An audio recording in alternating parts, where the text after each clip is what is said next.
আমাদের দেশের সাম্প্রতিককালে যে হাদি বলুন, হাদি কিন্তু অনেক অশ্রাব্য ভাষায় গালিগালাজ বিভিন্ন স্লোগান টোগানগুলি কিন্তু সে যে চীনের ঠালে কে বা অমুক হয়েছে, ওইটা হয়েছে, সেটা হয়েছে, আমি ভাষাগুলি আমি বলতে পারতেছি না, সরি।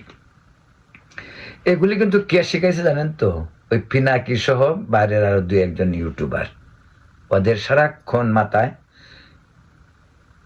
কারো বিষদগার নিয়ে গবেষণা, কার বউ, কার মেয়ে, কার মা, কার কোথায় জন্ম, নিজেদের জন্মকর্ম কোথায় সেটা নিয়ে তাদের মাথা ব্যথা নেই।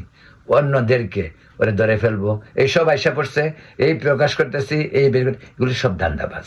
প্লিজ আপনারা বিশ্বাস করুন, এগুলো ভিউ বিজনেসের ধান্দা, আর কোনো কিছু না। এরা ভিউ চায়, এখান থেকে গুগল পয়সা দিবে, আর ওরা ঘরে বসে মদ খাবে। কিসের ইসলাম, কিসের হিন্দু, ওদের ধান্দাই ওইটা।